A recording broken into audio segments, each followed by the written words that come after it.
Dare to enter Crow's Quill's books, where tales of forgotten realms and fearless souls come alive. Today's journey, Plato Wyngard and the Armour of the Gods, chapters 14 to 15 by Mark and James Lindsay. Will you uncover the truth hidden in the shadows? Chapter 14. On board the yacht, Malekai and his two remaining teams had secured the passengers and were preparing for Plato. One team was on hostage duty, the other setting up defenses and moving the yacht along. "Teferi, get us alongside. We can't afford to back off or lose them," Plato yelled as he moved beside Luther and Nat. "Any ideas on how to get on the yacht?" "I saw something down in the hull." Without further explanation, Luther disappeared below.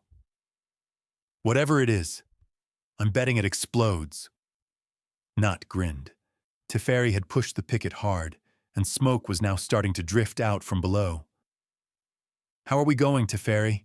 Plato asked.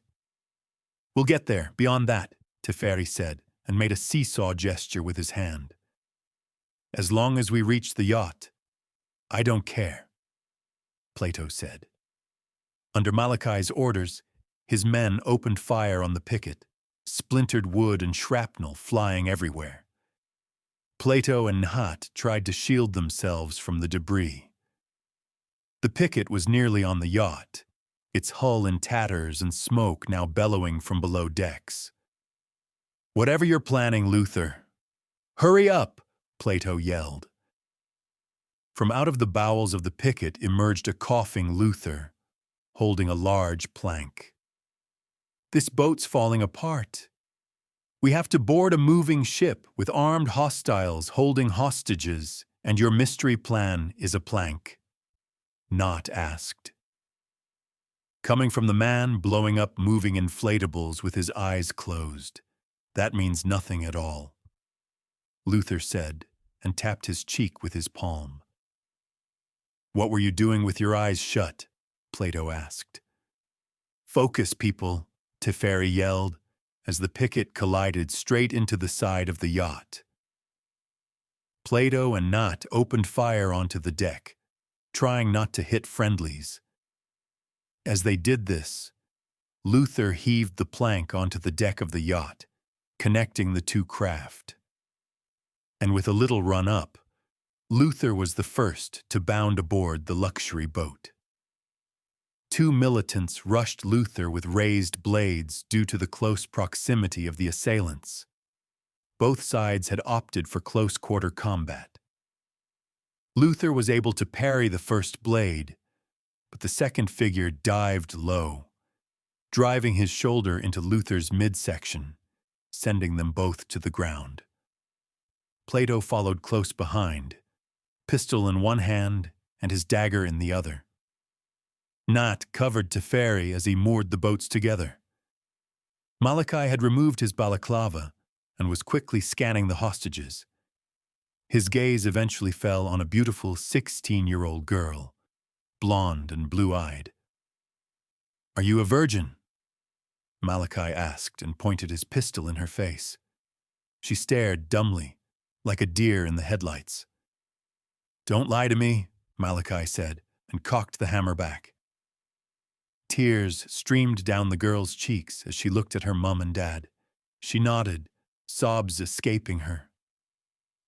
Malekai maliciously smiled as he holstered the pistol and grabbed the girl roughly by the hair. She squealed in terror as her father attempted to stop Malekai.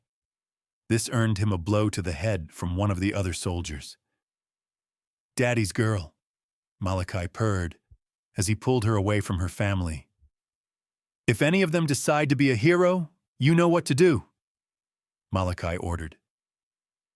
The 5 masked men nodded in reply. Teferi and Nhat were still trying to board the cruiser, despite the returning fire from the birds of Memnon.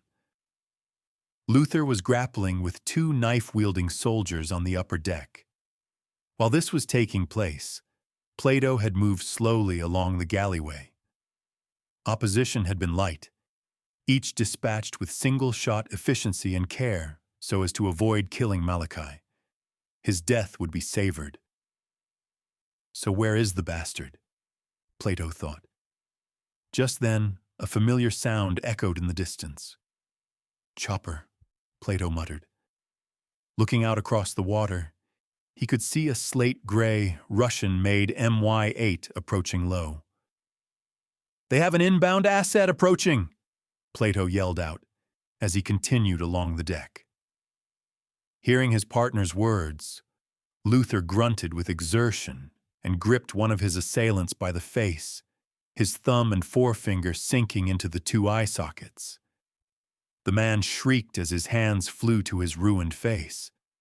Luther made a sudden fist, and the skull gave a sickening crack. The man fell limp. With one adversary remaining, Luther drew his K-bar knife and brought it down hard on the left of the man's chest.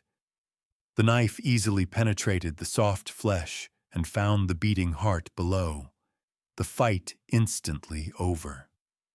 Luther threw both bodies off and climbed to his feet. Grasping a shotgun from the deck, he pumped the action and moved swiftly to help Nhat and Teferi. Plato watched with dawning horror as the helicopter flew closer and closer, a mounted machine gun clearly visible from underneath the cockpit. Time was running out. A stalemate of sorts was in play between Nhat, Teferi, and two gunmen, neither side able to gain the advantage. Luther crawled over the bodies of the dead, his sights set firmly on Nhat's stalemate. Firing low with the shotgun, he was able to get the desired response.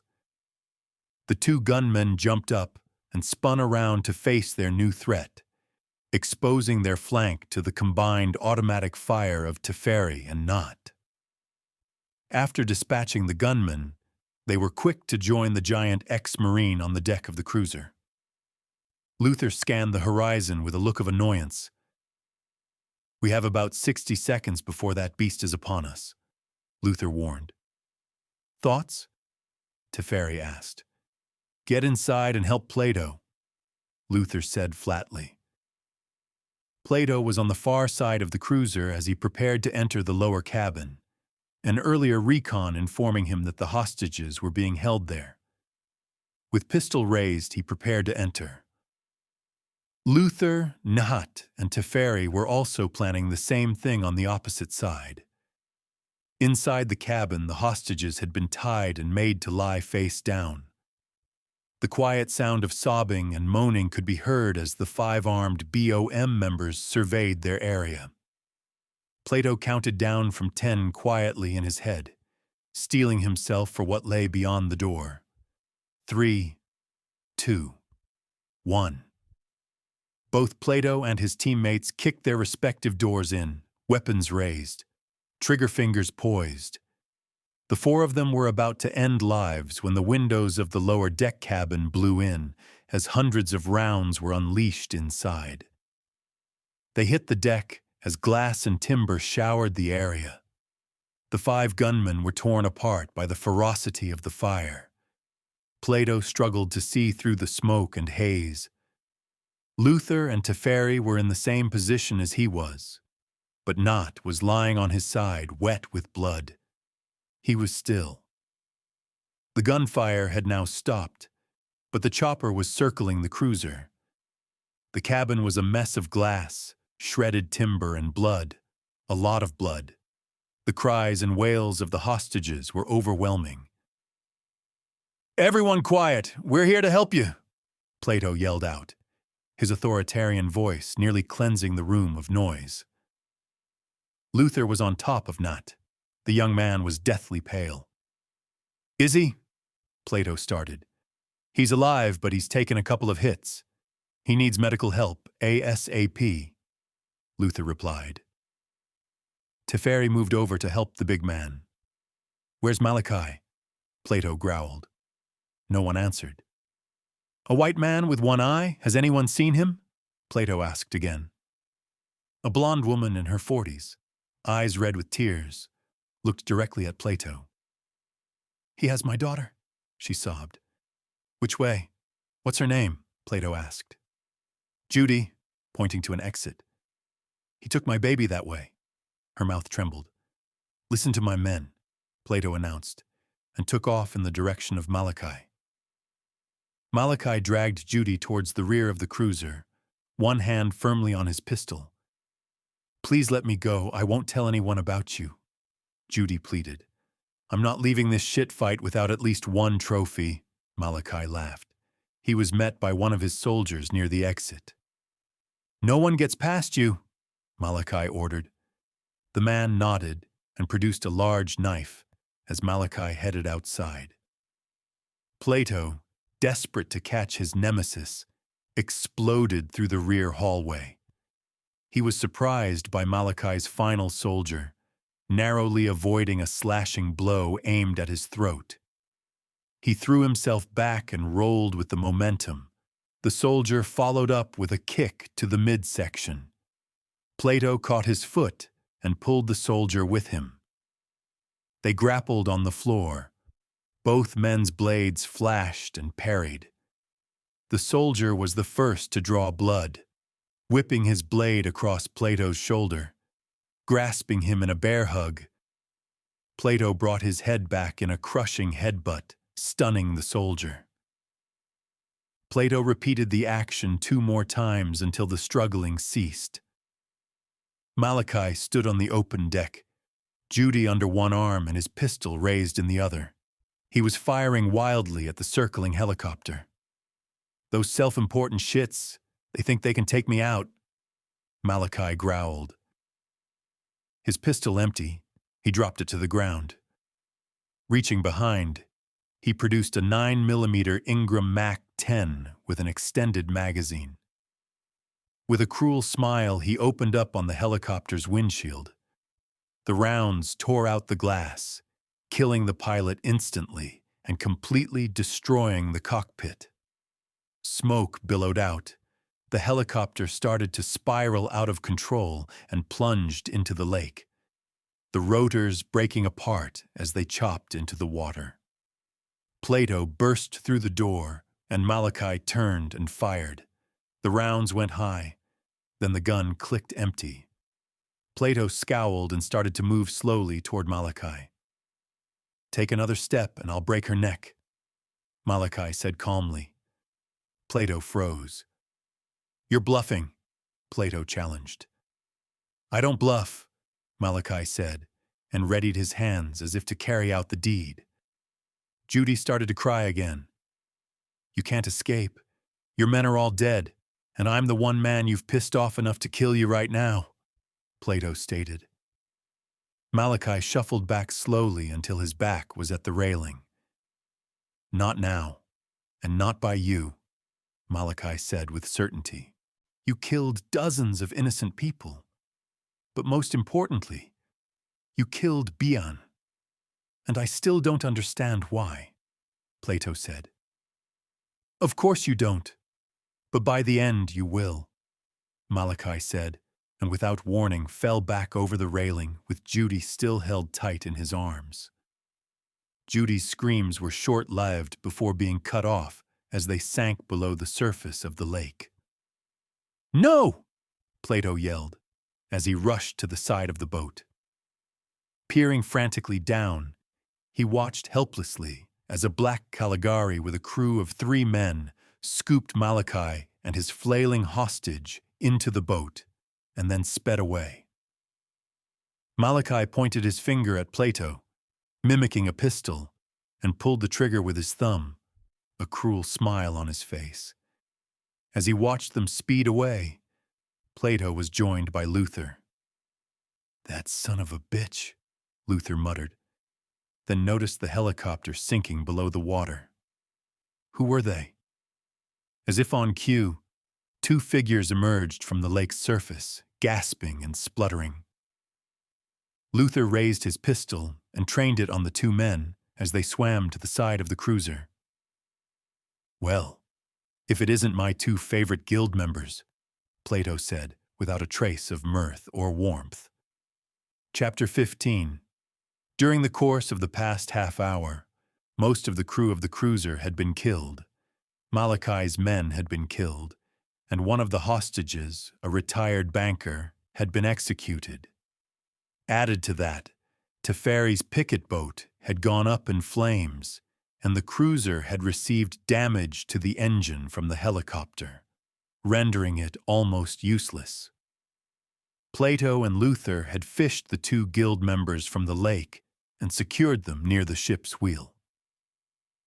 When Plato and Luther arrived back up where the hostages had been kept, they found Teferi and another passenger, who happened to be a veterinarian, patching up Nat's wounds.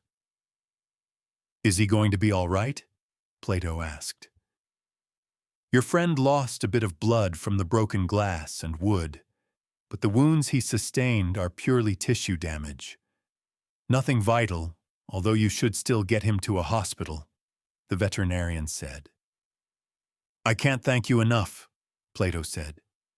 "Don't thank me. You and your people saved us." "How did you get here so quickly?" the veterinarian asked. "I'm afraid that's something I can't answer," Plato said. A couple pushed through the crowd, directly towards Plato. He recognized the woman from earlier. She was the mother of the young girl, Judy. She was nursing her husband, who had received a blow to the head for his act of bravery. "My daughter. Where's my daughter?" the woman asked in a shrill, panicky voice. Plato had trouble meeting her eye. "The man who took her got away," Plato said. The woman half collapsed, only the steadying hand of her husband stopping her from falling. Plato helped her to a seat. "Ma'am, I promise you we'll do everything in our power to get her back," Plato said. The woman nodded, but didn't look reassured. Was there anything the man said that seemed out of the ordinary? "More out of the ordinary than the rest of today?" the woman replied. "Apart from orders to his men and threats towards us, no," the husband interjected. Plato looked disappointed by this. "No, wait," the woman said. "What?" Before taking Judy hostage, he asked her if she was If she was what? Plato pressed. Tears had begun to well in her eyes again. He asked if she was a virgin, the woman said, and broke down into sobs. "You don't think," the husband began. "No, and besides, I'm not going to let anything happen anyway," Plato said firmly. The husband nodded, his eyes beginning to tear up. "Teferi, can you and Luther try and get us to land?" Plato asked. Teferi nodded, and both men rushed away to carry out their task. Plato turned and faced the still fearful passengers. "If I can have everyone's attention, my name is Plato. I can't tell you who I work for, only that I've been tracking these people for quite a while." Plato was interrupted by a dozen questions from the passengers. He held up his hand for silence. "Please, the less you know, the better. My team are in the process of getting you back to land. However, I ask, no, I require, that you be patient and leave my team to do their jobs unhindered. By no means are we safe," Plato said with finality, letting his words sink in. "Please restrict your movement to the covered areas, and I promise I'll do everything in my power to get you all to safety," Plato finished. There was applause, as well as tears and sighs of relief. By the time Plato arrived in the ship's wheelroom, Teferi had already plotted a course and was manning the helm. "So, where are we going?" Plato asked. "Narga Selassie. We're about 2 nautical miles away. Do you want to tell him the good news?" Teferi said to Luther. "The motor's cactus. It'll take us a couple of hours to get there," Luther said from behind. "Great," Plato fumed. "We have some time. What do you want to do?" Luther asked. "Where are your manners?" "We have guests," Plato said, and the three of them peered over at the two bound and gagged guild members sitting off to the side. Luther removed the gags, but left the restraints on, and after giving the men water, Plato sat in a chair opposite them. "Caelian and Gabriel, right?" Plato asked. Both men nodded. "You were told to stay out of this," Caelian said. "Tsk, tsk, tsk. I'm asking the questions here. By the way, you're welcome for saving your worthless hides," Plato said. "We didn't need your help," Gabriel hissed. "Until the crocs got you," Luther said. "There are no crocodiles in Lake Tana, you big ape," Gabriel said. Luther took a step forward, but was stopped by Plato. "Watch what you say. This ex-marine here is itching to pull your wings off after what you did to our friend earlier," Plato said. "That was unfortunate," Caelian said, "and unnecessary. We had that situation under control, the hostages." "The hostages were not our concern. Only our rogue agent," Caelian interjected. "And what agency do you work for exactly?" Teferi asked. Caelian regarded him a moment. "One that is older than the CIA and KGB, not to mention the Safari Club." "Bushman, isn't it?" Caelian asked. This time it was Teferi's turn to regard him. "What the hell is Malekai doing in Ethiopia and leading the birds of Memnon?" Plato asked. Silence from the two men was his answer. "We can do this the easy way or the hard way." "Spare us, you're not the type of people who would resort to torture," Gabriel said. "Try me," Luther said. "No, you're right. But what if I were to hand over details of you two and your rogue agent Malekai to the Olympic 7?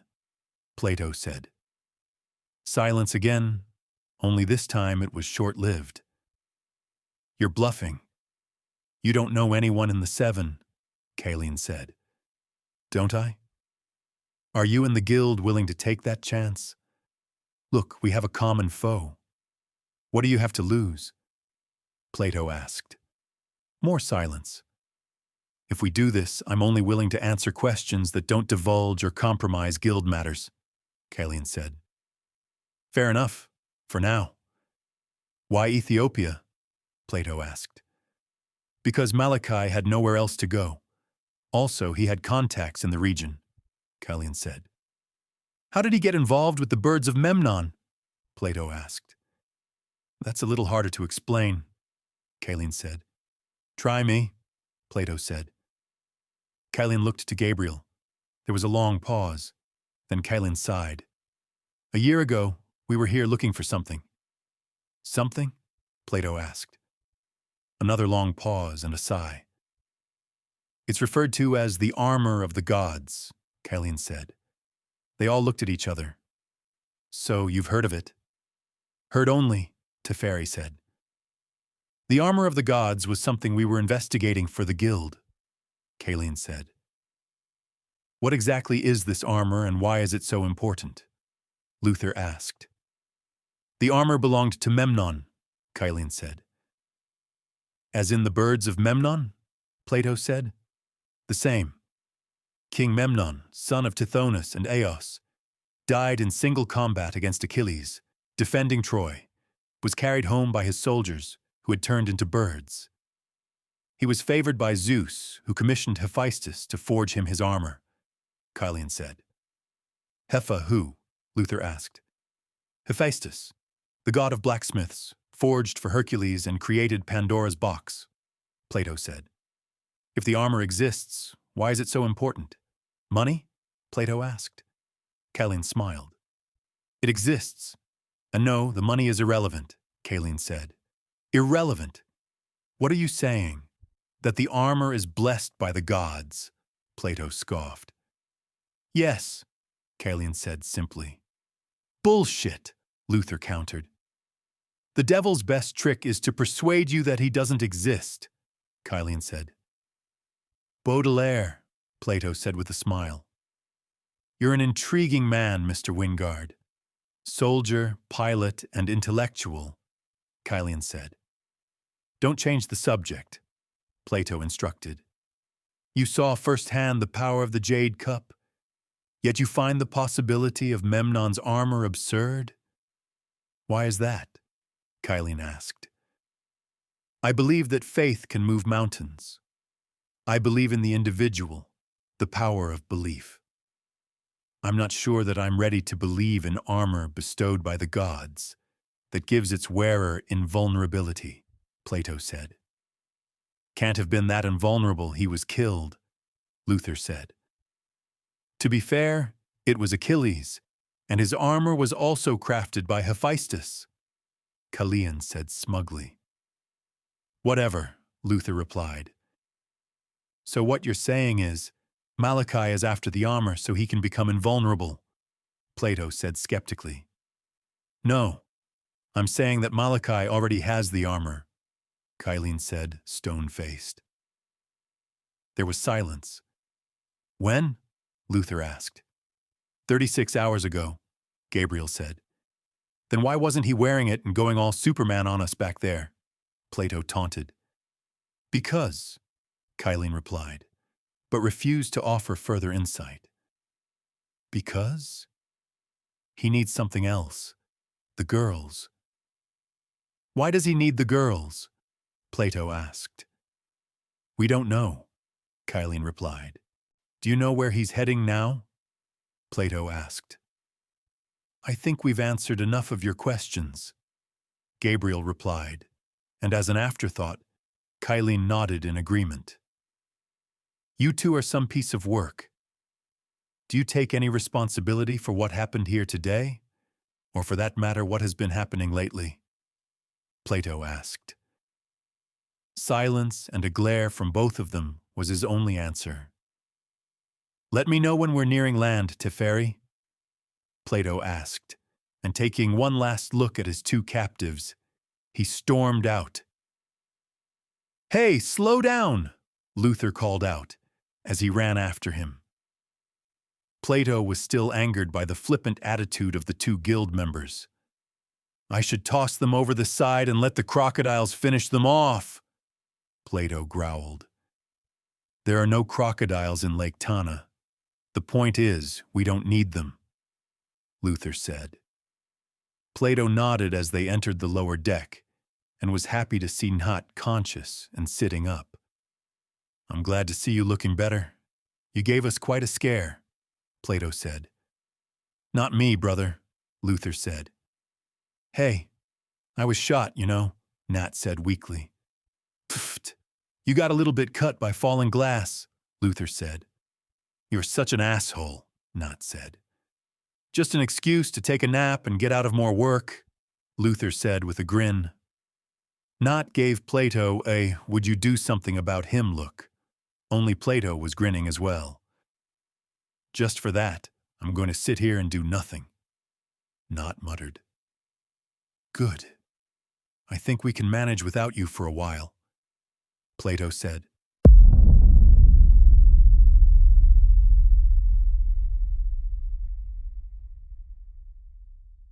That seals today's tale in shadows. We hope Plato Wyngard and the Armour of the Gods has drawn you deeper into its enigma. Return soon to Crow's Quills books, where the next chapter awaits, whispering secrets yet untold.